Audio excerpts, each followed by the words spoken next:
ओम शांति। तो आज एक बहुत अच्छा विषय पर चर्चा करेंगे। मैंने सोचा था कि पॉजिटिव के बारे में सुनाएंगे, लेकिन आज की मुरली सुन करके बाबा की आज की मुरली बहुत सुंदर थी। अपनी स्थिति को निर्विघ्न, अचल, अडोल कैसे बनाए, क्योंकि वर्तमान समय स्थिति को अचल बनाना, अडोल बनाना, शक्तिशाली बनाना बहुत जरूरी है। और उसके लिए बाबा ने 4-5 बातें बताई खास। आज के मुरली के अनुसार मैं क्लास कराऊंगा। एक तो ड्रामा के ऊपर क्या करूं, अचल रहूं। दूसरी, झगमई झगमई नहीं करो। तीसरा, बाप को याद करो। और चौथी बात बताई, अपने को आत्मा समझो, अशरीर बनो। अगर ये 4 बातें भी पक्का करेंगी, आपकी स्थिति कैसी बनेगी? अचल बनेगी, अडोल बनेगी, शक्तिशाली बनेगी, निर्विघ्न बनेगी। तो ये 4 चीजें आज बहुत जरूरी है, क्योंकि जिनकी स्थिति शक्तिशाली है वो रोने वालों के आंखों के आंसू पोंछ सकेंगे। और एक, जिनकी स्थिति शक्तिशाली है, स्थिति जिनकी शक्तिशाली है,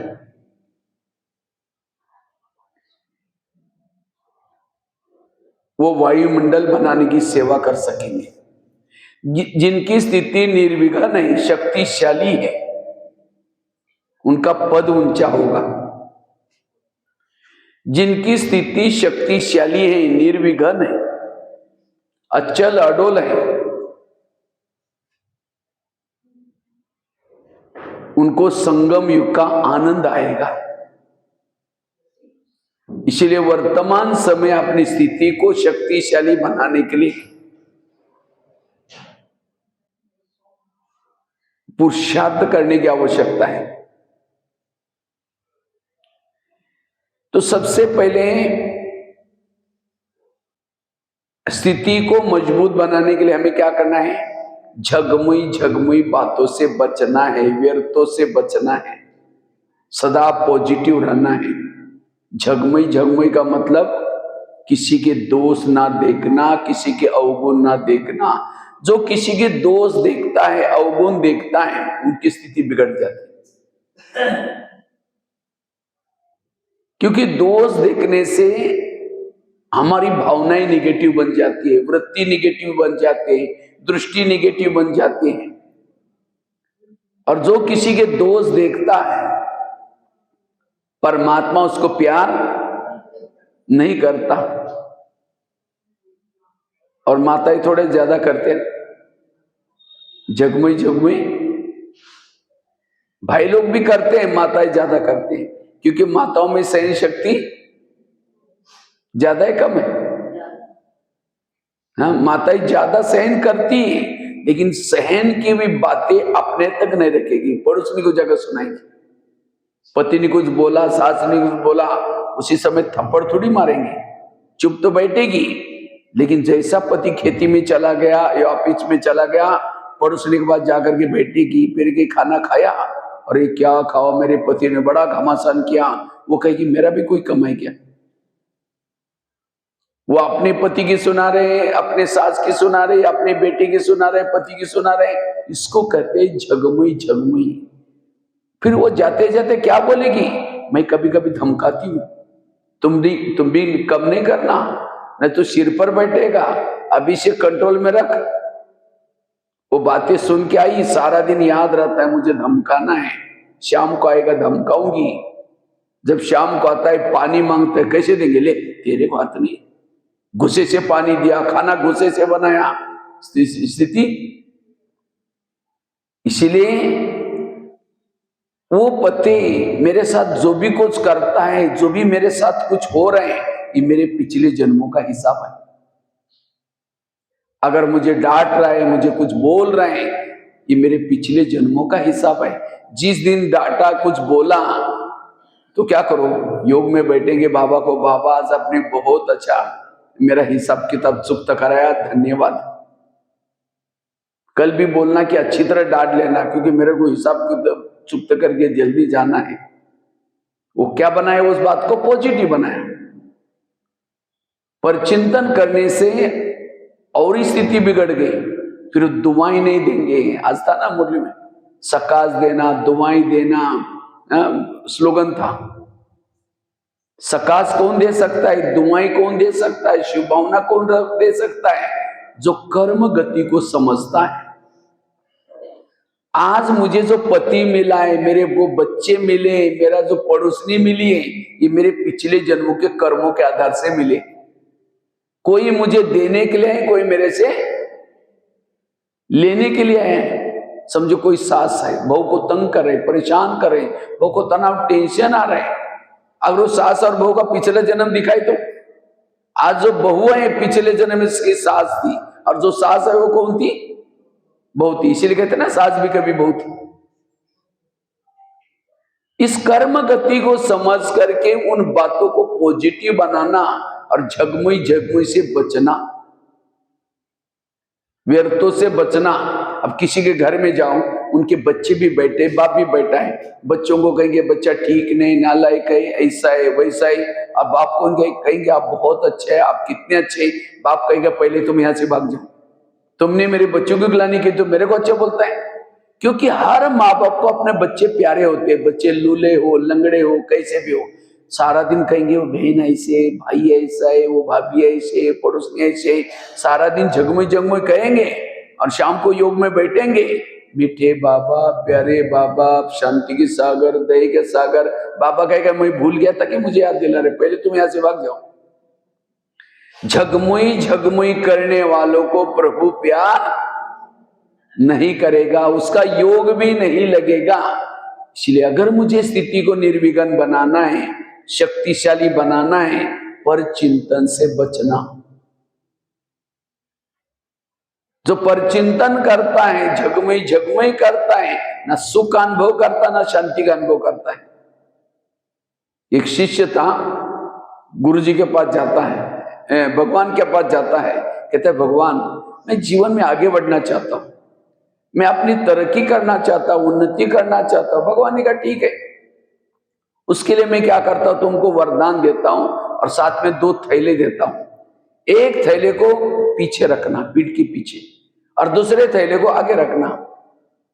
और भगवान ने कहा जो पीठ के पीछे थैला है, उसके अंदर तुम्हारे आस पास पड़ोस में जो भी लोग रहते हैं, उस सभी के अंदर जो भी दोष है, बुराई है, उसकी चिट्ठियां बनाकर डाली है।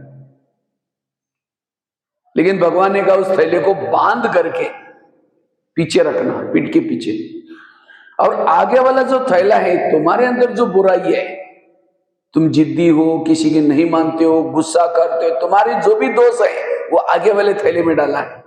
लेकिन भगवान ने कहा उस थैले को खुला रखना, और तुमको जब भी समय मिलता है, टाइम मिलता है, उस थैले में हाथ डालो और उसमें जो चिट्ठियां नहीं उसको निकालो, देखो कि मेरे अंदर क्या क्या बुराई है, और उसको परिवर्तन करना। बस इतना करो, तुम्हें सुख मिलेगा, शांति मिलेगा, जाओ, वरदान है। लेकिन थैले का ध्यान रखना। कहता भगवान मुझे सुख चाहिए, शांति चाहिए, मैं ऐसा करूंगा जैसे आपने कहा। थैले लेके चला गया। कुछ समय के बाद वो व्यक्ति क्या करता है, पीछे का थैला आगे किया और आगे का थैला दूसरे की बुराई को क्या किया, आगे।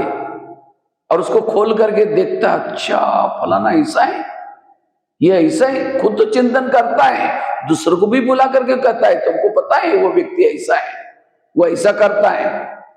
अब कुछ समय के बाद क्या किया, उसके वरदान उल्टे हो गए, दुखी हो गया, परेशान हो गया, उसका टाइम वेस्ट होता गया। फिर परेशान होकर के फिर भगवान के पास आता है, कहता है भगवान आपने तो मुझे वरदान दिया, सब कुछ दिया, लेकिन मुझे सुख ही नहीं है, मैं शांति नहीं, मैं बहुत विघ्नों में, बहुत समस्या में। भगवान ने कहा अच्छा तुमको जो मैंने थैले थे इसको कहां रखा था?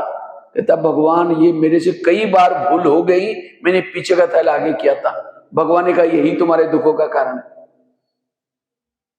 ये कहानी किसी और की नहीं, ये हमारी अपनी कहानी है। हम भी यहाँ आते थोड़ा सुख, बाबा मुझे सुख चाहिए, शांति चाहिए। बाबा कहते ठीक है बच्चे, मैं तुम्हें वरदान देता हूं, लेकिन साथ में 2 थैले देता हूं। दूसरे की बुराई को कहां रखो?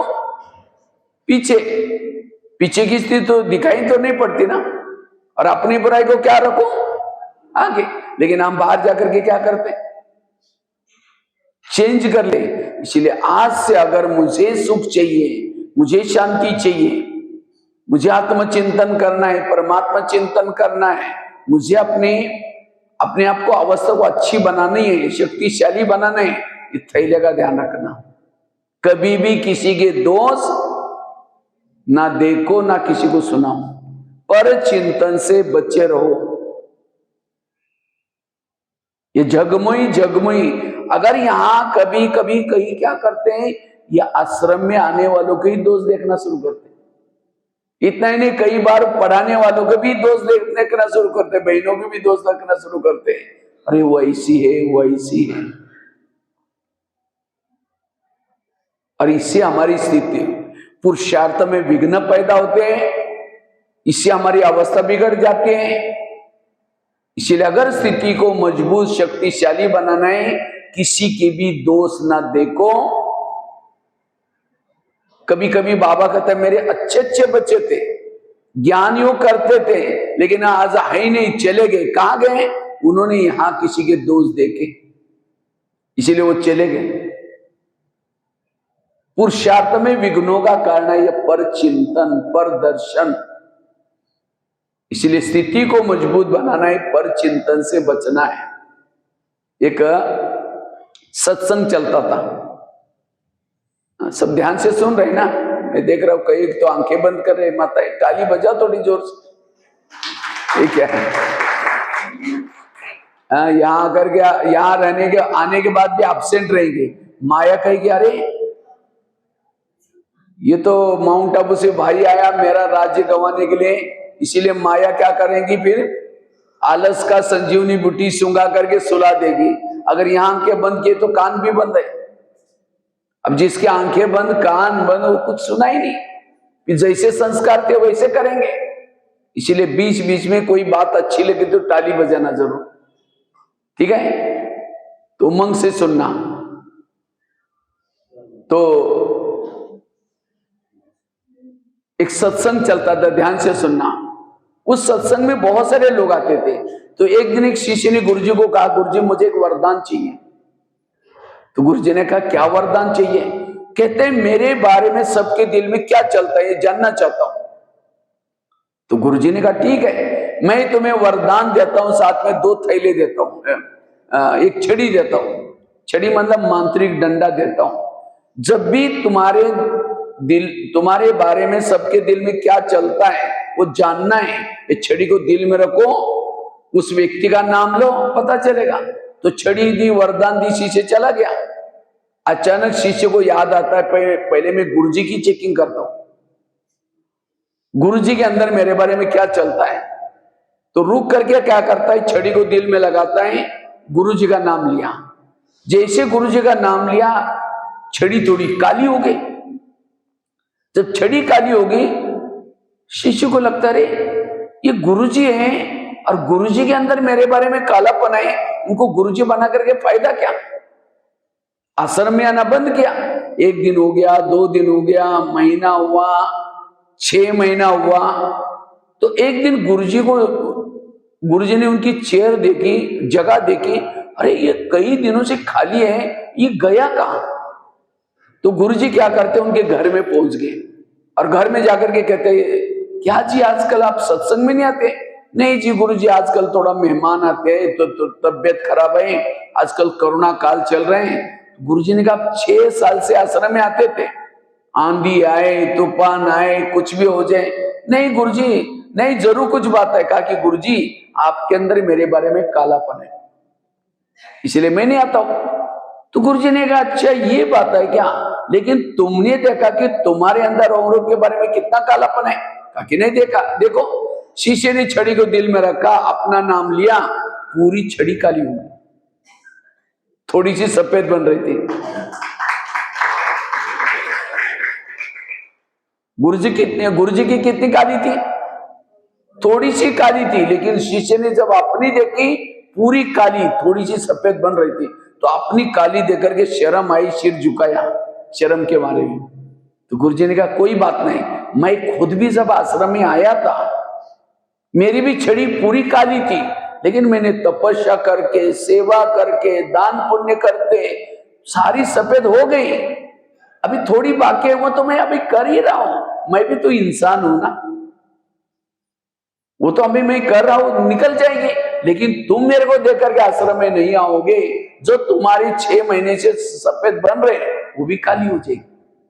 तब वो शिष्य कहता है गुरुजी, आज आपने मेरी आंखें खोली, मैं कितना बुरा काम करने जा रहा था। कहा कि कभी भी बड़ों की कमजोरी मत देखो, ये कहानी भी किसी और की नहीं, ये कहानी भी हमारी अपनी है। आज हम भी यहाँ आते आते हमारी जो काली आत्मा थी, पतित आत्मा थी, पावन बनना शुरू हो जाते हैं। लेकिन जैसे यहाँ आते हैं, बहनों के नजदीक आएंगे, सेंटर के नजदीक आएंगे, जैसे यहाँ नजदीक आएंगे, कहीं यहाँ जो पैसे देते ना उसको ही आगे करते, फलानी बहन जी ऐसे है, वो सेंटर पर ऐसा होता है, कोई पैसे की कदर नहीं, कोई मधुवन, कहीं तो मधुवन में जाकर के मधुवन की बुराई लेके आते हैं। अरे यहाँ तो क्या, यहाँ तो सोरख पड़ा हुआ है, या कोई कमी है, यहाँ हमारी कैसी गरीबी, हम कैसे कैसे क्या क्या दोष देखेंगे, भावना बिगड़ जाएगी। इसलिए कभी भी, कहीं तो कोई आकर के सुनाता है तो सुनते अच्छा और क्या हुआ, वो उठ के भी जा रहा है, बैठो ना चाय पानी पी के जाना, बताओ ना और क्या हुआ। इसीलिए ये माया मतलब काम क्रोध ही नहीं होता, ये झगमुई, झगमुई भी एक माया का प्रकार है, और इससे हमारी स्थिति बिगड़ती है।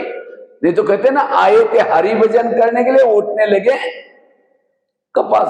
और जो ऐसा परिचिंतन करता है, प्रदर्शन करता है, योग में बैठता ही लुढ़क जाता है, ना योग लगेगा, चेहरे में खुशी भी नहीं होगी। इतना ही नहीं, उसके दिमाग में ज्ञान की बातें नहीं ठहरेगी।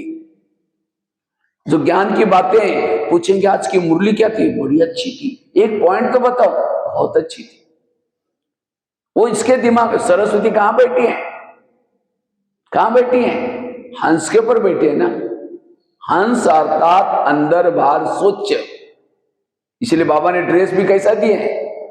अब ड्रेस, केवल ड्रेस की बात नहीं, अगर किसी का परिचिंतन करता है, कोई क्या करेंगे, कोई बहन या भाई सामने नहीं है, 2-4 जन मिलकर के फलानी ऐसी है, वो ऐसी है, अचानक जिसका परिचिंतन करके वो आ गए, ओम शांति, अभी हम आपको याद करें, मुख में राम बगल में छुरी, बुद्धि को ताला लग जाता है। इसलिए पर चिंतन से बचना, झगमुई, इससे आपकी स्थिति क्या बनेगी, निर्विघ्न बनेगी, शक्तिशाली बनेगी। बाबा दिल में, एक व्यक्ति के प्रति भी निगेटिव बातें हैं, दिल में भगवान नहीं बैठ सकता। इसलिए व्यर्थों से मुक्त बनना, पर चिंतन से मुक्त बनना, इससे आपकी स्थिति शक्तिशाली बनेगी। दूसरी बात है, अगर स्थिति को शक्तिशाली बनाना है, ड्रामा को पक्का करो। बाबा ने कहा मरना तो सबको है, होना तो है, आजकल चल रहा है ना, आजकल कितना सारा माहौल बन रहा है। कोई तो दिल्ली के ऊपर कुछ करने के लिए जा रहे, वो ट्रक के ट्रैक्टर जा रहे, सारे वो होने वाला है।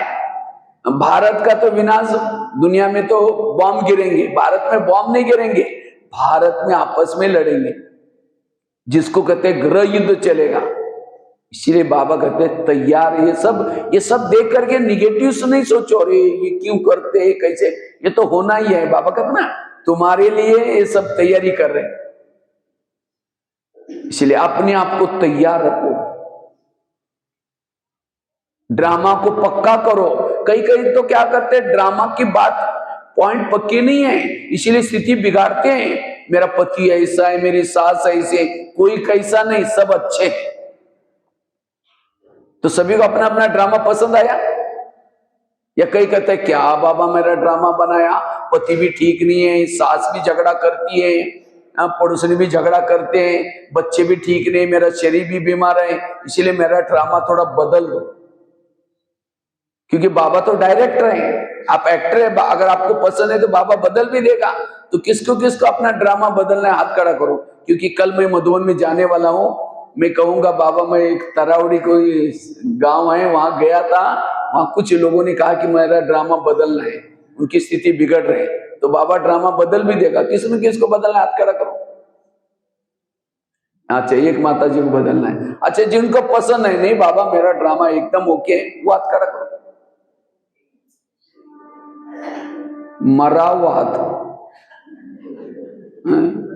अगर पसंद होता तो दोनों भी हाथ उठनी चाहिए ऐसे सीधी। क्यों? अगर ड्रामा बदल देंगे तो ये जो ड्रामा बनाए, बाबा मिलाए, ज्ञान मिलाए, वो भी बदल जाएगा। इसलिए ड्रामा को पसंद करो। मुझे लगता है मधुबन में जो लास्ट की जो मुरलियां चली गुलजार दादी के तन में, 2 साल में मुरलियां चली थी, 2016 और 17 में। गुलजार दादी की हेल्थ खराब थी, फिर भी बाबा आते थे, मुरली क्या चलती थी, वाह ड्रामा वाह, वाह बाबा वाह। बाप के दिल में बच्चे, बच्चों के दिल में। तो कई भाई बहने कहते थे आजकल बाबा ऐसी मुरली क्यों चला रहे? टोटल ज्ञान का सारा वाह वाह। कोई गाली भी दे क्या बोलेंगे? आवाज ही नहीं आया। वाह ड्रामा वाह। कोई झगड़ा करे आपके साथ क्या बोलेंगे? वाह ड्रामा। कोई आपका अपमान करेंगे क्या बोलेंगे? कोई माता जी का पति शराब पी करके पिटाई करेगा, अभी तो चुप ही हो गए, क्या बोलना है? आप कहेंगे भाई जी पति शराब पी करके पिटाई करे, वाह वाह कैसे निकलेगा? तो भी वाह वाह बोलना है, क्योंकि उसके लिए पति तो बहुत मिले ना। सत्युग में मिला था, त्रेता में मिला था, द्वापर में मिला था, अभी भी मिला है। सत्युग का पति तो बहुत अच्छा था, ना शराब पीता था, ना मारता था, ना पीटता था, सोने के महलों में रहता था, पुष्पक विमान उसके पास था। लेकिन क्या उस पति के कारण बाबा मिला? और अभी का पति भले शराबी है, मारता है, पीटता है, उसके कारण कौन मिला है? तो इसीलिए उस माता के लिए सत्युग वाला पति अच्छा है, अभी का पति अच्छा है? उसका और ही बोलना चाहिए, बाबा मुझे ऐसा पति 5-7 साल के बाद भी जरूर देना। यह है व्यर्थों से मुक्त बनने का तरीका, यह है ड्रामा के ऊपर विश्वास। व्यर्थ सारा खत्म हो जाएगा। सत्युग का पति तो दिल्ली में रहता था, और संगमी का पति तरावड़ी में रहता है। तो तरावड़ी वाला अच्छा है, दिल्ली वाला अच्छा है? उस पति के कारण बाबा थोड़ी मिला है। इसलिए ड्रामा को पसंद कर लो। मेरे आसपास के जितने भी संगमी का पति भी अच्छा, संगमी की सास भी अच्छी, संगमी के बच्चे भी अच्छे, संगमी का शरीर भी अच्छा। सत्युग का शरीर था, मिला था, कंचन काया था, बीमार भी नहीं पड़ता था, लेकिन उस देवी देवता के शरीर में थे। क्या उससे आप बाबा के महावाक्य सुनते थे? क्या उसके अंदर बाबा की धड़कनें रहती थी? बाबा बाबा बाबा करते थे? उस शरीर के ऊपर भगवान की नजरें पड़ी है? वो शरीर क्या काम का, भले सुंदर हो, कुछ भी हो, उनसे ना ईश्वरीय महावाक्य सुने, ना किसी को ईश्वरीय महावाक्य, ना हाथ से कोई ईश्वरीय सेवा की। इसलिए संगम युग का सब कुछ अच्छा, ये है ड्रामा के ऊपर विश्वास। और संगम युग में महान भाग्यशाली कौन है? जिनके जीवन में प्रॉब्लम ज्यादा, समस्या ज्यादा, विघ्न ज्यादा, वो बड़े भाग्यशाली है। कुंती के सामने जब कृष्ण जाता है, कुंती को पूछता है तुमको क्या वरदान चाहिए? सोना चांदी जो भी मांगो, तुम्हारे भक्ति का फल देने के लिए मैं आया हूं। तो कुंती कहते मुझे सोना चांदी नहीं चाहिए, मुझे जीवन में समस्या चाहिए। तो कृष्ण कहते हैं तुम क्या मांग रहे हैं? तथास्तु, तो तुम्हारे जो भी इच्छाएं पूर्ण हो जाए। फिर कहा कि तुमने समस्या क्यों मांगी? कहते समस्या होगी, आप सदा मेरे साथ में रहेंगे, और आप मेरे साथ में रहेंगे, यही मेरा सौभाग्य है। इसलिए कभी कभी बाबा क्या करता है, बांधिली माताओं को ज्यादा याद करता है। बाबा कहता है ना मुरली में, कभी बांधिली माताओं का पद बड़ा ऊंचा है। क्यों? जब पति तंग करता है, परेशान करता है, उसको कौन याद आता है? बाबा। और जितना बाबा याद आता है उसका पद भी ऊंचा। और जिन माताओं को पति तंग नहीं करता, बहुत प्यार करता है, उन माताओं को योग किसे लगा है? पति से। और जिसका योग पति से, उसका पद कुछ भी नहीं होगा। तो पति तंग करने वाला चाहिए, प्यार करने वाला चाहिए? इसीलिए बाबा कहते बच्चे ये ड्रामा को पक्का करेंगे, व्यर्थों से सारा मुक्त बन जाएंगे, हर परिस्थिति में आप अचल अडोल रहेंगे। आज ड्रामा को भूलने से क्यों, क्या, ये क्यों होता है, रोना शुरू करते हैं। इसीलिए ड्रामा को पसंद। वैसे तो हम 3 बाप के बच्चे हैं, एक है शिव बाबा, दूसरा है ब्रह्मा बाबा, तीसरा है लौकिक बाप। लेकिन माँ है हमारी 4, ब्रह्मा, मम्मा, लौकिक माँ, ड्रामा। और माँ तो माँ होती है, माँ कभी भी बच्चों का पूरा, कोई भी बच्चा अगर बीमार है, माँ उसको दवाई पिलाती है, बच्चा नहीं पीता, कड़वी लगती है, बार बार मुंह से निकालता है, मम्मी उसका हाथ पकड़ करके चम्मच टूसेगी उसके मुंह में।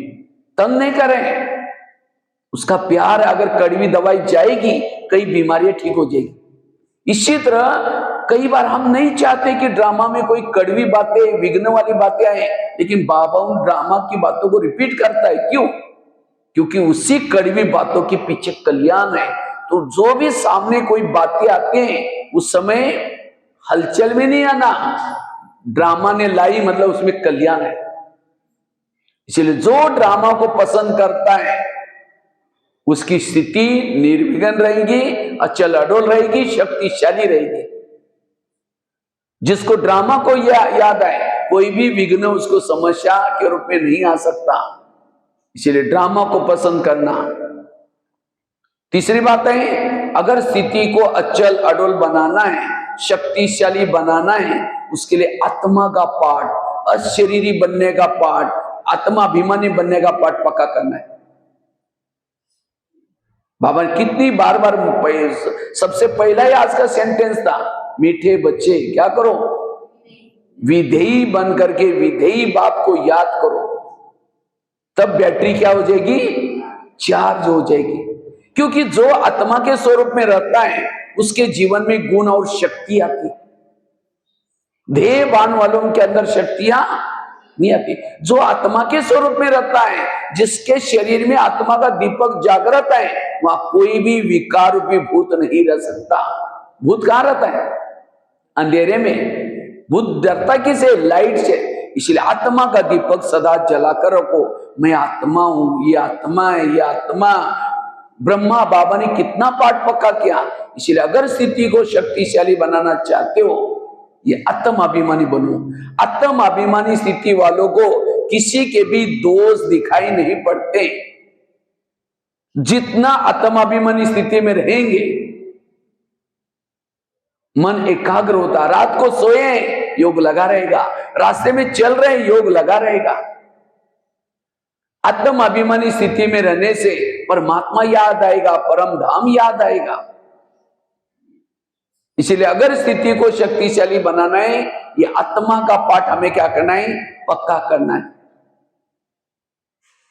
देहबान विकारों का मुख्य है। देहबान आने से सारे विकार आ जाते हैं। जितना आत्माभिमानी स्थिति में रहेंगे, अतीन्द्रिय सुख मिलेगा। जितना आत्माभिमानी स्थिति में रहेंगे, उतना कोई भी पुराने संस्कार आपके ऊपर अटैक नहीं करेंगे। राम रावण का युद्ध चलता है, राम रावण का एक सिर काटता है, फिर दूसरा काटता है, रावण नहीं मरता। सिर तो कट जाते हैं, दोबारा जुड़ जाते हैं। आखिर रावण और जोर से हंसता है। विभीषण आता है, राम के कान में 2-4 बातें सुनाता है, कहता है ऐसा नहीं मरेगा, उसके नाभि में तेल लगाओ। और जब नाभि में तेल लगा, रावण क्या हो गया? मर गया। आज हम भी रावण को मारने में लगे, कोई 2 साल से, कोई 4 साल से, लेकिन नहीं मर रहा है। क्यों? हमने देह भान के नाभि में तीर नहीं लगाया। इसलिए पहले देही अभिमानी बनो। जैसे बिल्डिंग बनाया जाता है, फाउंडेशन कैसे डालते हैं? जितना खर्चा ऊपर उतना खर्चा नीचे। जिन्होंने फाउंडेशन के लिए कंजूसी की, पैसा बचाने के चक्कर में, तो जब आंधी आता है, भूकंप आता है, तूफान आता है, बिल्डिंग क्या हो जाएगी? गिर जाएगी। इसी तरह आज हमारी तो 84 जन्म की बिल्डिंग बन रहे, 84 जन्मों की बिल्डिंग बन रहे हैं। तो हमारा आत्मा का फाउंडेशन पक्का चाहिए। आज कई क्या करते हैं? आत्माभिमानी नहीं बने, योग लगा रहे, सेवा कर रहे, कई धारणा करने की कोई, उसे नहीं होगी। इसीलिए पहले आत्माभिमानी बनो, उसके बाद सब कुछ। आत्माभिमानी बनने से ही ये 4 सब्जेक्ट हमारे लिए क्यों रखे? ज्ञान, योग, धारणा और सेवा। इसलिए आत्माभिमानी बनने के लिए। अगर रोज आप ज्ञान सुनते हैं तो भी आत्माभिमानी स्थिति में नहीं है, वो ज्ञान सुनने तक आई, धारणा में नहीं है। जो ज्ञान के पॉइंट का स्वरूप बन जाता है, धारणा में लाता है, वो पॉइंट स्वरूप बन जाता है, आत्माभिमानी बन जाता है। आज कई कहते हम रोज योग लगाते, अगर योग लगाते तो भी आत्मिक स्थिति नहीं है। योग आपका बैठने तक है, सचमुच मन बुद्धि परमधाम में नहीं जाती, मन बुद्धि कहीं भटकती है। योग का स्वरूप है आत्माभिमानी स्थिति। आज कई कहते हम पवित्रता की धारणा, खान पान की धारणा, मैंने सारी धारणा की, अगर धारणा की तो भी आत्माभिमानी स्थिति में नहीं है, वो धारणा आपकी दिखावटी है, असली धारणा नहीं है। आज सेवा करते किस लिए करते हैं? सेवा से दुआएं मिलती हैं। अगर सेवा करने के बाद मेरी आत्मिक स्थिति नहीं है, वो सेवा नाम मान शान की दिखावटी है, दिल की सेवा नहीं है। इसलिए चारों सब्जेक्ट के द्वारा आत्माभिमानी बनते हैं, और जो आत्माभिमानी है वो है देवता। वास्तव में परम धाम से शिव बाबा क्यों आए?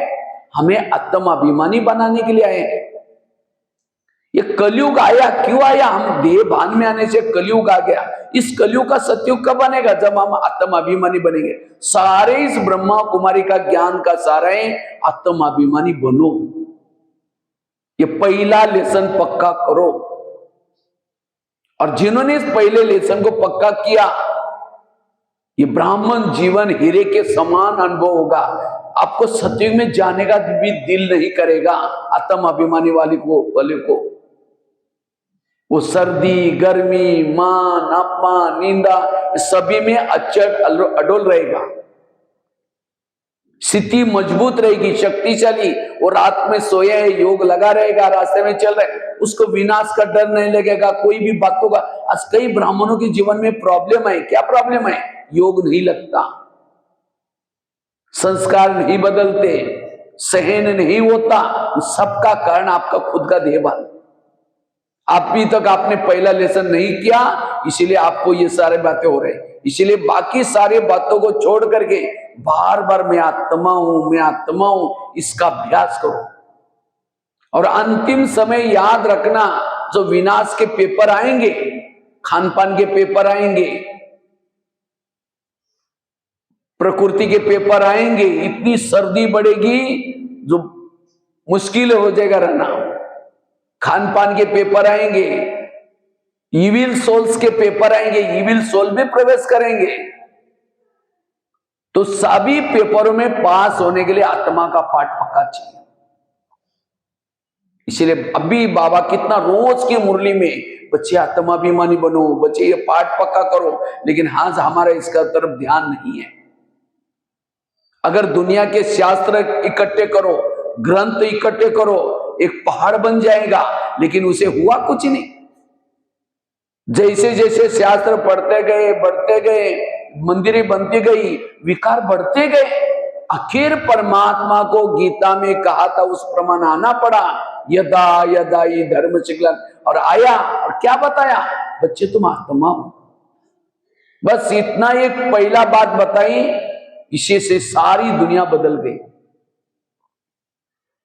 इसलिए हमें ये आत्मा का पाठ पक्का करना है, अशरीरी बनना है, विधेयी बनने का अभ्यास करना है। और जितना ही अभ्यास करेंगे आपकी स्थिति निर्विघ्न रहेगी, शक्तिशाली बनेगी। क्योंकि आत्माभिमानी बनने से अतीन्द्रिय सुख मिलता है। आत्माभिमानी वाला एक परमात्मा के सिवाय कहीं भी प्रभाव में नहीं आएगा, ना कोई व्यक्ति के प्रभाव में, ना वस्तु के प्रभाव में। इसलिए आत्माभिमानी का अभ्यास। तो कितने बातें बताई? कितने बातें बताई मैंने स्थिति को निर्विघ्न और शक्तिशाली बनाने के लिए? पहली बात कौन सी सुनाई? झगमुई से बचना, पर चिंतन से बचना। उसके लिए मैंने 2 आपको स्टोरी भी बताई। एक छड़ी वाली थैले वाली स्टोरी, पीछे के थैला आगे नहीं करना, और दूसरी छड़ी वाली बात बताई। परचिंतन करना अर्थात कान में उल्टी करना। अगर कोई उल्टी करता है, उल्टी किस में किए जाते हैं? हाँ, डस्टबिन में, वॉश बेसिन में। और उल्टी कौन कौन क्यों करता है? जो चटपटी चीजें खाता है, उसको पेट में डाइजेस्ट नहीं होगा, तला हुआ खाएगा, गला हुआ खाएगा, डाइजेस्ट नहीं होगा तो वोमिटिंग करता है। वोमिटिंग किस में करता है? वॉश बेसिन में। इसी तरह जो सारा दिन चटपटी चीजें देखता है, सुनता है, उसको बुद्धि में, पेट में डाइजेस्ट नहीं होगा तो क्या करता है फिर? औरों को सुनाता है। परचिंतन करना मतलब उल्टी करना। और उल्टी किस में की जाते हैं? वॉश बेसिन में। तो परचिंतन किस में किया जाता है? कान में। तो कान कोई वॉश बेसिन तो नहीं है ना, लेकिन आकार तो वॉश बेसिन की तरह है, गो राउंड में बड़ा डिजाइन में वॉश बेसिन बना हुआ है, बीच में नली भी है। जब कोई उल्टी आएगी, ऐसी बातें, अपने वॉश बेसिन को फोन करेंगे, आ जाओ, वंडरफुल बात सुनाता हो, आ जाओ। वॉश बेसिन पर बड़ा खुश होकर आता है, बताओ और क्या हुआ। इसलिए इससे बचना, परचिंतन से बचना। जो पीछे वाली माता है, आगे आकर के बैठे ना, आगे और एक लाइन जोड़ो।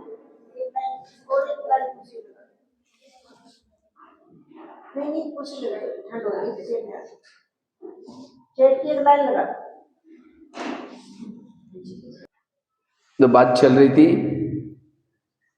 हमें परचिंतन, झगमुई झगमुई से बचना है। दूसरी बात कौन सी सुनाई? अगर स्थिति को निर्विघ्न बनाना है, शक्तिशाली बनाना है, उसके लिए ड्रामा को पक्का करना है। ड्रामा को पक्का करके अच्छा लाडोल रहना है। तीसरी बात कौन सी सुनाई? आत्म अभिमानी बनने का पुरुषार्थ करना है, अशरीरी विधेयी बनने का पुरुषार्थ करना है। चौथी बात है, अगर स्थिति को शक्तिशाली बनाना है, यथार्थ योग करना है। बाबा ने कहा ना, सारा मदार किसके ऊपर है? योग के ऊपर। वो योग भी कैसा चाहिए? यथार्थ चाहिए। ऐसे नहीं कि योग में बैठ गिर गए, लुढ़क गए, फिर तीन चीजें आपको स्थिति को शक्तिशाली बनाएंगे। आज अंडरलाइन करना है इसको। पहली, एक तो अमृत वाला अच्छा चाहिए। दूसरा, क्लास के पहले आकर के आधा घंटा योग चाहिए। और तीसरा, रोज की मुरली सुनना। जो ब्राह्मण ये तीन चीजें करेगा वो शक्तिशाली बनेगा। तो अमृत वाला कौन कौन करता है? हाथ खड़ा करो। अमृत वाला कौन कौन करता है? अरे आधे हाथ तो नीचे है, क्या बात है? ये ठंडी लग रही है इसलिए नहीं निकाल रहे? अच्छा, इतने तो करते हैं। अच्छा, जितने भी करते हैं, अगर उनका भी चुपचाप कोई वीडियो बनाई जाए, वो योग करते समय का वीडियो बनाई जाए और उसी वीडियो को उनको 10 बजे दिखाई जाए, ये आपका अमृतवाला का वीडियो है, कहीं कि मेरा है, मैंने ऐसे किया था। दीवार के सहारे बैठे, मुंह खुला, आंखें बंद है।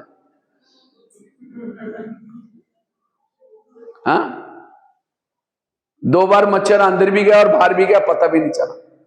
अगर ऐसा योग करेंगे, आत्मिक स्थिति कैसी बनेगी?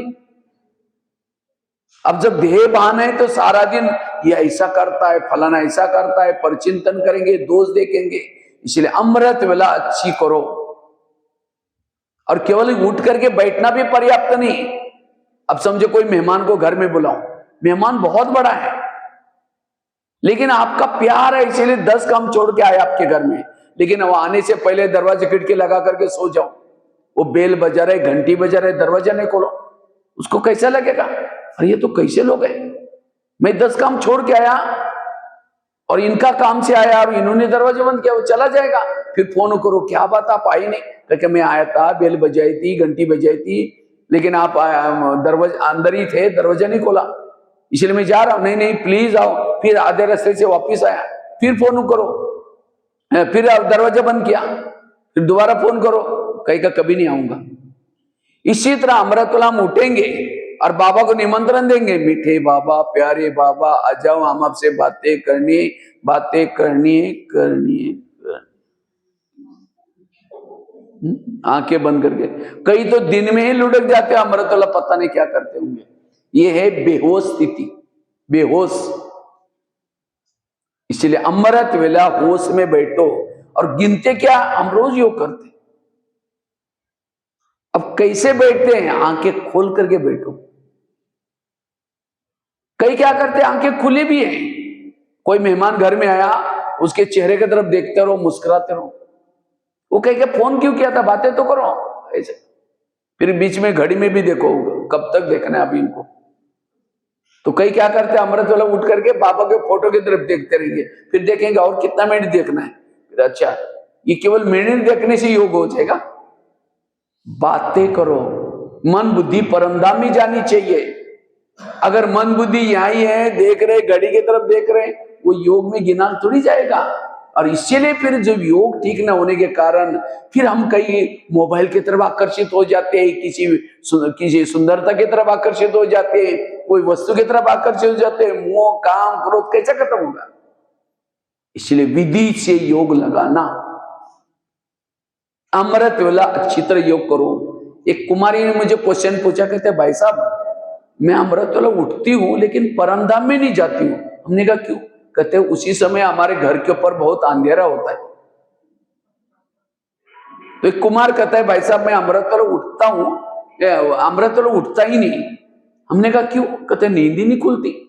हमने कहा क्यों? कहते मैं अलार्म लगाए करो। कहता अलार्म तो लगाता हूं, सुनाई नहीं पड़ता। हमने कहा क्यों सुनाई नहीं पड़ता? कहते मैं सोने के लिए परमधाम में जाता हूं और अलार्म तो बेड पर बजता है इसलिए सुनाई नहीं पड़ता। हमने कहा परमधाम में जाता, परमधाम तो साइलेंस वर्ड है, तो तुरंत धाम तो बहुत है ना, एक तो निद्रा लो, स्वप्न लो, कई लोग हैं।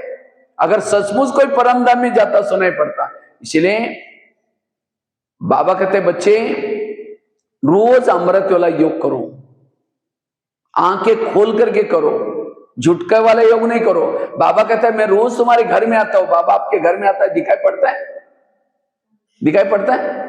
बाबा को देखने के लिए कैसे रहना पड़ेगा? आंखें खोल करके, और केवल ये स्थूल आंखें भी नहीं, बुद्धि रूपी नेत्र खोल के भी रखने की जरूरत है, आत्मिक स्थिति में रहने की जरूरत है, तब बाबा दिखाई पड़ता है। अमृत वाला आया है, दृष्टि दे रहे हैं। अब कोई गटर में गिरा हुआ है और कोई आकर के कहता है 10 रुपए ले लो, घर में जाकर सो जाओ, वो क्या बोलता है? मैं राजा हूं, मुझे कुछ नहीं चाहिए, क्योंकि नशे में। इसी तरह बाबा भी अमृत वाला वरदानों का झोला लेके आता है, पूछता है बच्चे कुछ चाहिए, लेकिन हम ऐसे झूम रहे, कुछ नहीं चाहिए, मैं राजा हूं। इसलिए अमृत वाला हमें, इसलिए बाबा कहता है ना जब भी आप यहां आते तो अमृत वाला उठते समय को, जैसे रात को 2 बजे ट्रेन जा रहे हैं और चाय वाला चाय चाय करके झुटका लगाता है, उसको पता है कि आप मुझे 200 रुपए मिलेगा, 50 रुपए मिलेगा, वो 50 रुपए दिखते हैं उसको, इसलिए उसको नींद। इसी तरह एक दिन आप अमृत वेला कर रहे हैं, एक दिन की अमृत वेला में आपको एक जन्म की प्राप्ति मिलने वाली है, एक जन्म के आपको राजा मिलने वाले हैं। इसलिए अटेंशन से बैठना, आंखें खोल करके बैठना। इतना परमधाम से दूर से बाबा आए हैं, ठंडी में इतना दूर से, इसलिए हमें भी क्या करना पड़ेगा? उसको इज्जत करके बैठना है। जैसे कोई किसी के चेहरे पर मेकअप हो रहा है, वो झुटका लगा दे, यहां का मेकअप यहां पहुंच जाएगा। इसलिए कहते हैं ना भगवान सब भाग्य लिख रहे, तो सो रहे थे क्या? एक एक दिन में बाबा एक एक जन्म की प्राप्ति लिखता है। इसलिए हमें आंखें खोल करके अमृत वाला योग करना है। उसके बाद क्लास के पहले आकर के आधा घंटा योग करना है। मैं जब आया था देखा तो क्लास में 8-10 लोग ही थे, 10-12। अभी तो देखा क्लास फुल भर गया। क्लास के पहले जो योग नहीं करता वो मुरली ज्ञान उसके कोई काम का नहीं है, याद रखना। क्योंकि जैसे आप लोग खेती तो जानते हैं, खेती करते समय, खेती करते समय बीज डालने के बाद क्या करते हैं? पहले बीज डालने से पहले क्या करते हैं? हल चला करके जमीन को तैयार करते, बाद में क्या करते हैं? बीज डालते हैं। इसी तरह ज्ञान के पॉइंट बुद्धि में डालना है, पहले हमें आधा घंटे का मेडिटेशन करके फिर बाद में डालना है, वो उगेगा। केवल अगर हमने ज्ञान सुन लिया, शाम तक सारे धारणा में नहीं आता वो ज्ञान। इसलिए क्लास के पहले हर एक को आकर के आधा घंटा क्या करना है? योग करना है। और उसके लिए कोई बहाना नहीं बनाना। कई क्या करते हैं, घर सेंटर से दूर है, फिर ये है, वो कई बहाने हैं, ये रियलिटी नहीं होती। मुझे लगता है सारे सेंटर पर मधुबन में ये नियम है, आज हमारे धारणा में हमारी स्थिति बिगड़ती क्यों? उसका कारण हम क्लास के पहले योग नहीं करते। अच्छा, कोई करता भी है, कैसा करता है? समझो माताएं कोई योग लगाने के लिए आ रहे हैं, क्लास के पहले आते थे, रास्ते में देखा कि सब्जी वाला जा रहा है, वाह कितनी अच्छी सब्जी है, चलो आज दोपहर को इसकी सब्जी बना लेते हैं। पहले सोचे कि योग करेंगे, मुरली सुन के जाएंगे क्लास करके, इसका दुकान तो यहाँ है, वो कहाँ जाएगा, ऐसा समझ करके यहाँ करके बैठ गए। लाल लाइट चल रहा है, गीत बज रहा है, शुरू करेंगे मैं आत्मा हूँ, शांत स्वरूप हूँ, शक्ति स्वरूप हूँ। फिर सोचे अरे झोला तो लाए नहीं, थैला तो लाए नहीं, सब्जी कैसे लेके जाए, चलो छेड़ दो। उसके बाद तो कोई प्लास्टिक का झोला तो हो गया, फिर कहेंगे मैं आत्मा हूँ, शांत स्वरूप हूँ। फिर सोचे कि गैस के ऊपर तो दूध रखा था, मैंने उसको गैस को कम किया था या बंद किया था, कम किया था, छोड़ो कोई बुझाई देगा। फिर कहे कि मैं आत्मा हूँ, शांत स्वरूप हूँ, शक्ति स्वरूप हूँ। फिर सोचा अरे घर में तो मेहमान आने वाला था, मैंने सोचा था उनके लिए छोले बनाए, रात में सोचा भी था, लेकिन बातों बातों में तो ऐसे ही सो गए, छोले को तो भिगोए नहीं, चलो छोड़ो कुछ और बना देंगे, मैं आत्मा हूँ, शांत स्वरूप हूँ, शक्ति स्वरूप। अब लाल लाइट की सफेद लाइट होती, योग का टाइम पूरा, सामने वाला बैठने वाला सोचा वाह इन्होंने आधा घंटा योग किया, लेकिन इनका योग कहाँ लगा है? छोले वाला योग है या सब्जी वाला बाबा वाला योग नहीं था। अगर ऐसा योग करेंगे सारा दिन आत्मिक स्थिति कैसी रहेगी? इसीलिए योग करते समय अटेंशन से बैठो। जैसे आजकल मोबाइल का जमाना है, मोबाइल को चार्जिंग करते हैं, कैसे करते हैं? उसको पहले प्लग के पास लाकर रखते हैं, और रखेंगे नहीं, उसकी तारे भी प्लग में डालेंगे, और एक ही नहीं दोनों भी डालेंगे। अच्छा, इसी तरह शरीर हमारा मोबाइल है, आत्मा क्या है? बैटरी है। तो यहां हमें भी क्या करना है? दिन में एक बार अपने मोबाइल को कहां लाना है? प्लग के पास। कहीं कहते घर में कर रहे हैं, अब मोबाइल को कहीं रोड पर डालो, कहीं बगीचे में डालो, कैसे चार्ज होगा? उसको प्लग के पास लाया। इसी तरह बाबा ने भी आत्मा रूपी बैटरियों को चार्ज करने के लिए जगह जगह पर प्लग के पॉइंट बनाया। ये सेंटर क्या है? प्लग का पॉइंट है। दिन में एक बार इसको लाना है। अच्छा, ला करके क्लास में शरीर को पटका दिया, उसे भी होगा क्या? मन बुद्धि तार नीचे ही भटक रहे। यहां आने के बाद भी मन और बुद्धि को ऊपर लगाना है। अच्छा, एक लगाया मन, बुद्धि नहीं लगाई तो भी नहीं चलेगा, दोनों भी लगानी है। अच्छा, दोनों तारे डाली, लेकिन बाजू का बटन रात भर बंद था, चार्ज होगा? इसीलिए यहां बैठ करके भी स्मृति का स्विच चालू करो। बाबा ने मेरे पर क्या उपकार किया, बाबा मुझे क्या से क्या बना रहे। जितनी स्मृति गहरी उतना योग गहरा। कुछ उपकार है बाबा के? हाँ? अगर एक एक उपकारों को याद करो, आंखों से आंसू आएंगे। कहां आप ब्रह्मांड, कहां आपका तरावड़ी का गांव, वहां से आकर के आपको कहां से गली से निकाला, कितने बड़े उपकार हैं। आज कोई बड़े बड़े जिन्होंने श्री श्री का टाइटल लिया, उसको जाकर के पूछो आप कौन है, परमात्मा कभी पता नहीं, लेकिन आज की भोली भोली माताओं को सब कुछ पता है। तो कितना बड़ा बाबा ने उपकार किया। प्राप्तियों को याद करो, याद रखना, इस ब्रह्मा कुमारी में जो आएगा उनका नाम जब तक ये चांद सूरज रहेगा उनका नाम अमर रहेगा। आज हनुमान, गणेश, ये कौन है? जिन्होंने 5000 साल पहले परमात्मा आया था उनके कार्य में मदद की थी, उनके नाम अभी भी है, अभी भी आपका नाम अमर है 5000 साल पहले का। कितना बड़ा भाग्य है। और याद रखना, यहां जो आएगा स्वर्ग में जरूर जाएगा, भले कई संस्कार के वश हो जाए, कोई बात नहीं, तो भी छोड़ो नहीं। गीता में कृष्ण अर्जुन को कहता है, हे अर्जुन, ये युद्ध करते करते तुम भागो नहीं, युद्ध करते करते हार भी जाओगे तो भी स्वर्ग में जाओगे, अगर जीत जाओगे ऊंचा पद मिलेगा। ये संगम युग की युद्ध की बात है। तो आप भी आए, कई को क्या आता है, अरे मैं तो यहां जाने लायक नहीं, मेरे संस्कार तो बदलते नहीं। कोई बात नहीं, बदल जाएगा। आप आते रहो, बस आते रहो, जो बाबा सुनाते वैसे चलते रहो, बदल जाएंगे। इसीलिए स्मृति, बाबा के प्राप्तियों को याद करो। कई तो क्या समझते, जब हम योग में बैठते तो मेरी आत्मा ऊपर जाती नहीं। योग में आत्मा नहीं जाती, मन बुद्धि जाती है। लेकिन कौन सा मन जाएगा? जो मन हल्का है। कौन सी बुद्धि जाएगी? जो बुद्धि सोच है। इसलिए मन बुद्धि को हमें हल्का रखना है। योग के ऊपर ध्यान दो। एक तो अमृत वाला अच्छी करने, क्लास के पहले आधा घंटा योग करना है, और तीसरा मुरली कहाँ सुननी है? सेंटर पर। आजकल कईयों को ऑनलाइन में सुनने की माया लगी है, जो ऑनलाइन से सुनेंगे उनकी पूजा भी ऑनलाइन से हो जाएगी। इसीलिए यहां आकर के सुनो। एक एकलव्य था, बिल, गुरु द्रोणाचार्य के पास गया, कहता मुझे नंबर 1 चाहिए। तो कहा कि तुम्हारा गुरु कौन है? कहता आप ही मेरे गुरु हैं। कहा कि तुम तो मेरे पास कभी आए ही नहीं, चलो मैं दिखाता हूं।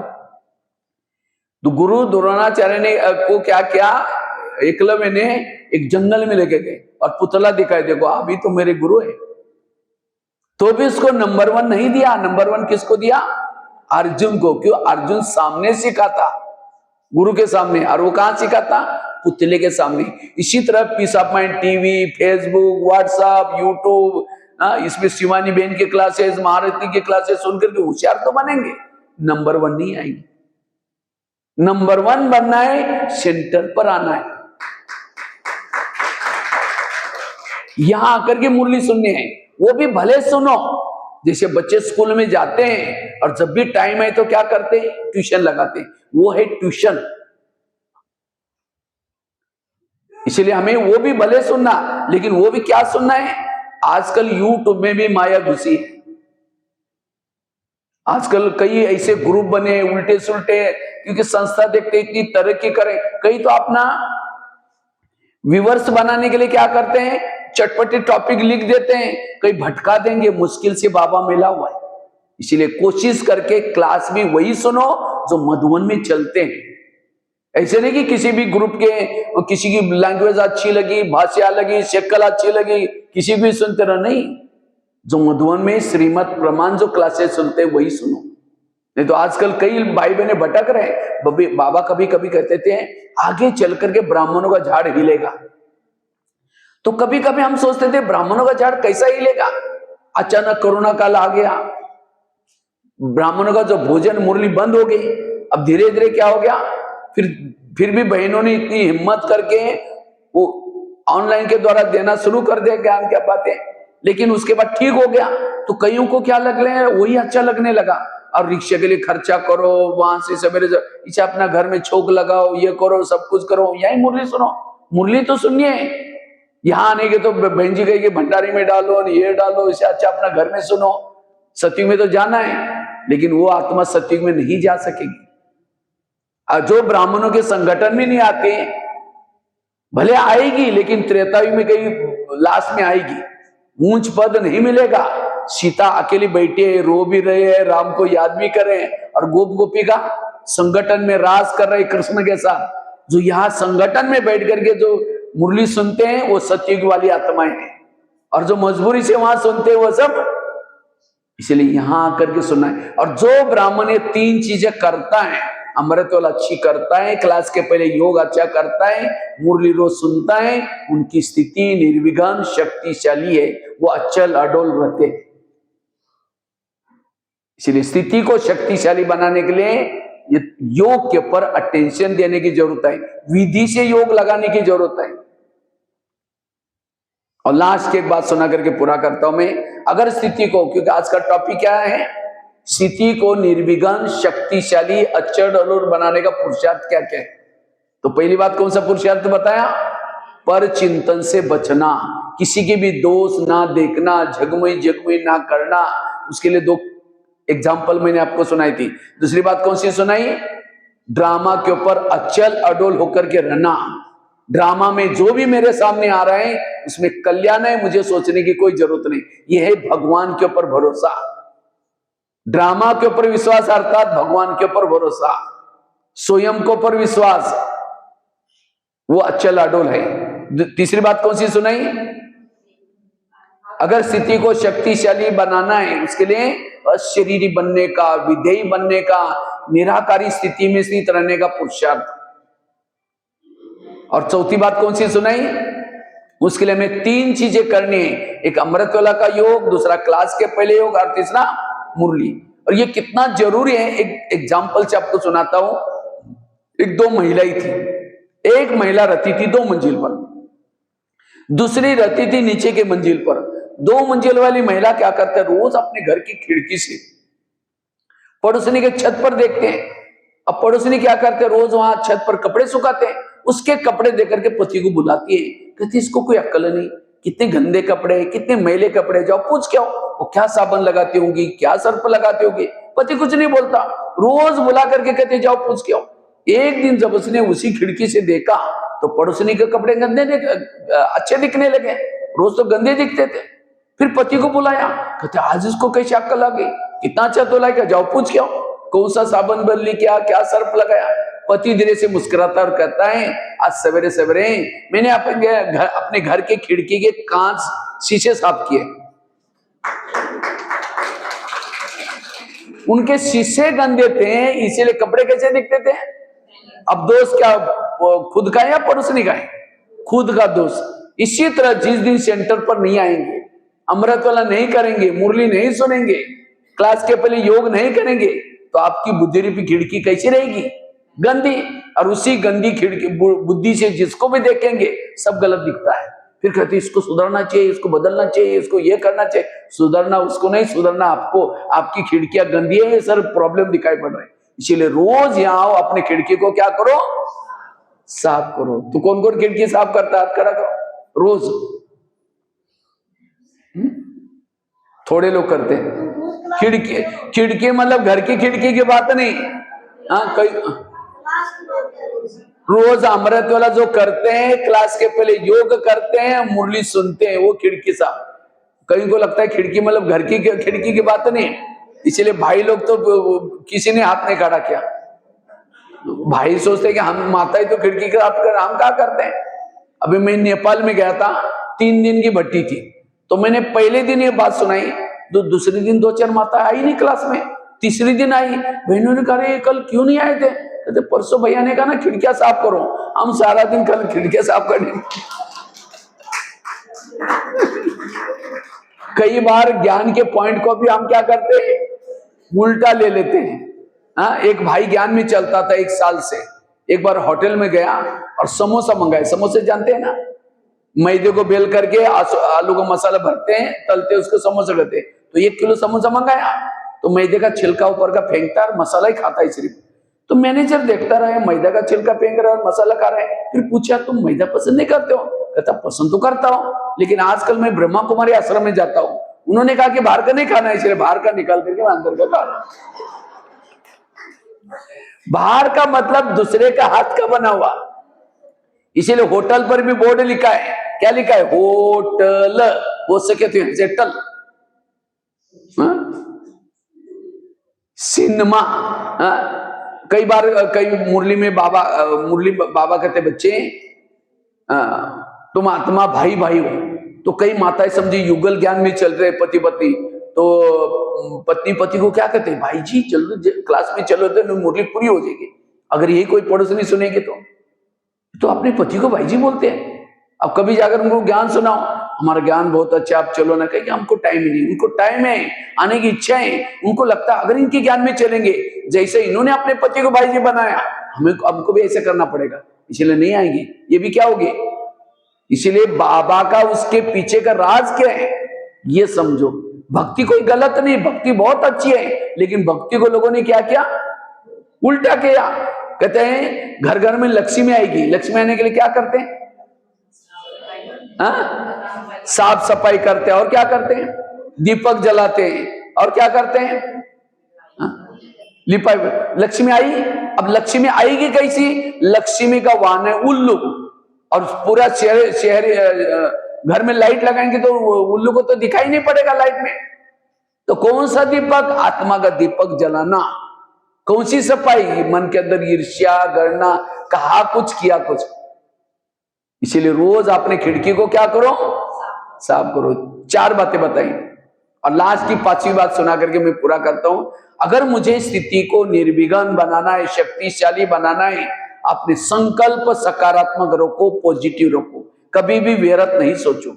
जो व्यर्थ सोचता है उसकी स्थिति बिगड़ जाती है, क्योंकि हमारे संकल्प से वृत्ति बनती है, संकल्प से दृष्टि बनती है, संकल्प से व्यवहार बनता है। सारा खेल है संकल्प का।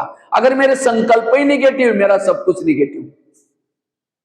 इसलिए संकल्प सदा समर्थ, और जो ज्यादा व्यर्थ सोचता है, निगेटिव सोचता है, उसके घर में लक्ष्मी वास नहीं करेगी। जो निगेटिव सोचता है, ज्यादा सोचता है, व्यर्थ सोचता है, रात को चैन की नींद नहीं आएगी उसको। जो निगेटिव सोचता है, व्यर्थ सोचता है, वो आत्मचिंतन, परमात्मा चिंतन नहीं कर सकता। निगेटिव सोचने वालों का वायुमंडल खराब हो जाता है। इसलिए पॉजिटिव बनो, स्थिति शक्ति, क्योंकि संकल्प से हमारे शब्द बनते हैं, वृत्ति बनते हैं, दृष्टि बनते हैं, व्यवहार बनता है, सब कुछ। अगर मेरे संकल्प ही नेगेटिव, मेरा सब कुछ निगेटिव। और संकल्प निगेटिव चलने से मन भारी होता है, भारी मन ऊपर नहीं जाएगा। इसीलिए पॉजिटिव बनो। आजकल जिसके संकल्प ज्यादा चलते उसको कहते हैं तनाव हो गया, तनाव, तनाव, तन में आना। तनाव को इंग्लिश में क्या बोलते हैं? टेंशन। टेन मतलब कितना? 10, और सन मतलब बच्चे। टेंशन मतलब 10 बच्चे। पहले तो 2-4 आए, फिर 10 पैदा होंगे, सुखी कैसे रहेंगे? अब किसी के 10-12 बच्चे हैं, माँ बाप शांति से बैठेंगे। एक आएगा, पापा जी मुझे कपड़े चाहिए, ठीक है बेटा मेरा पेमेंट होगा दूंगा। तब तो दूसरा आएगा, पापा जी मुझे परीक्षा की फी देनी है, ठीक है भाई। एक को भगाओ, दूसरा आएगा, दूसरा को भगाओ, तीसरा आएगा। इसीलिए कहते हैं छोटा परिवार। इसी तरह हमारे बच्चे कौन से?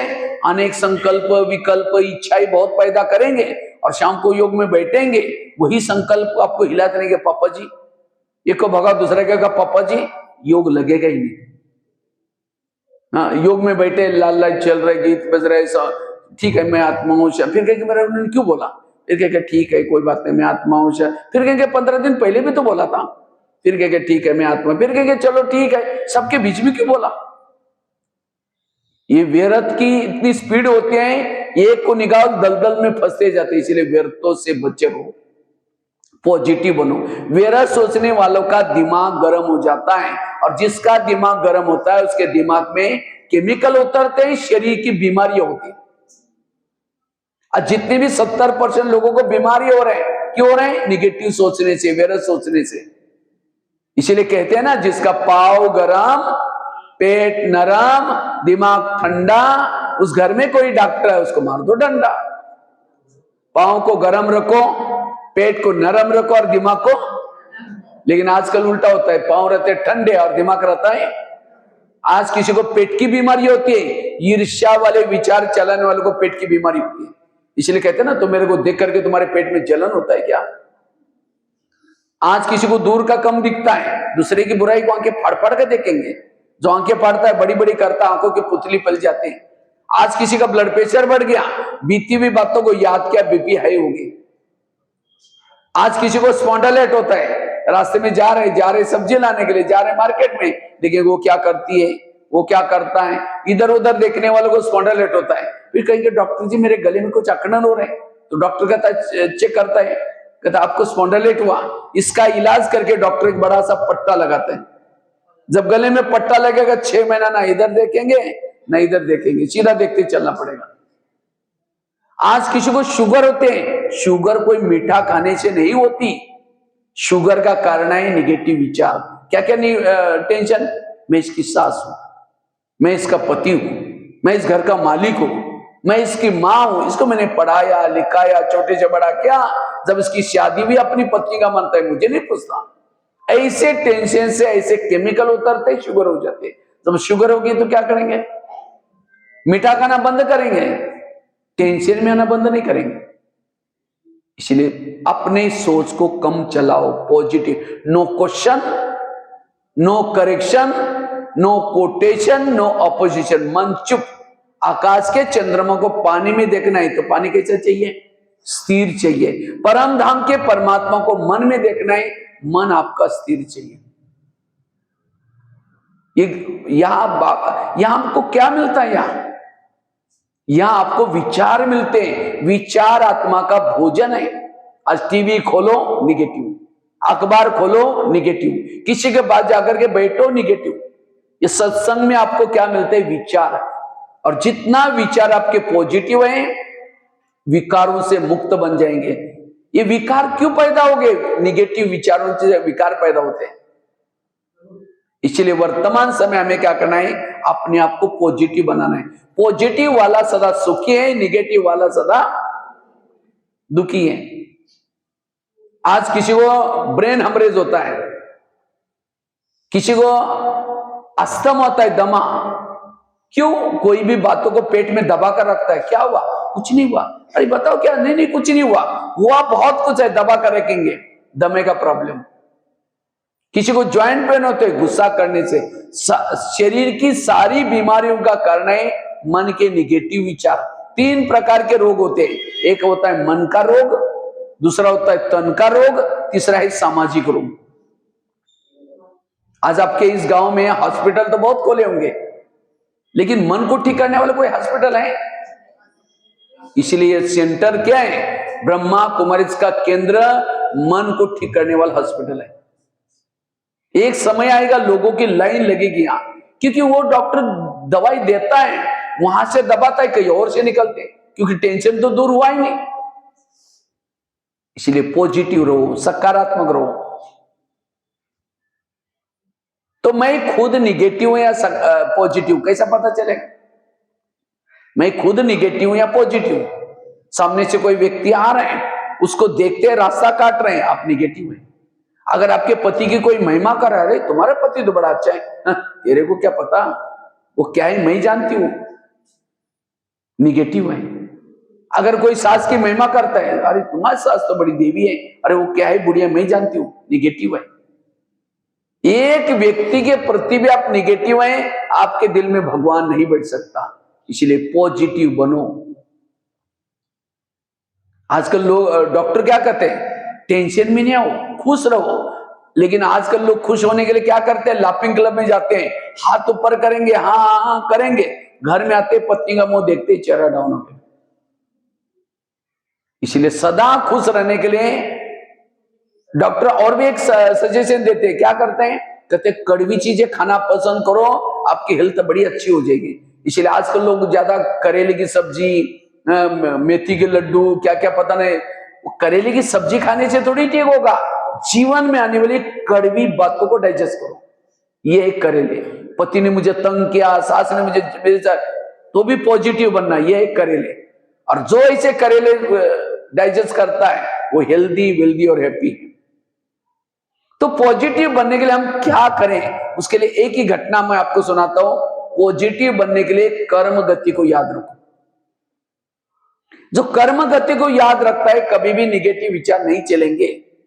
आज आपके घर के जितने लोग हैं, कोई आपको देने के लिए है, कोई आपसे, आपका पति है, आपके बच्चे पिछले जन्मों के कार्मिक अकाउंट है।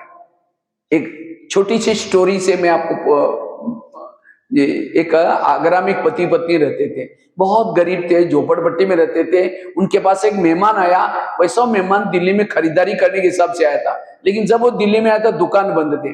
उसको लगता है बेटे बेटे क्या करो, मैंने कभी आगरा गया नहीं, देखा नहीं, चलो मैं आगरा घूम के आता हूँ। व्यापारी गया, सारा दिन आगरा घूमा, लेकिन रात को उसको सोने का प्रॉब्लम हो गया।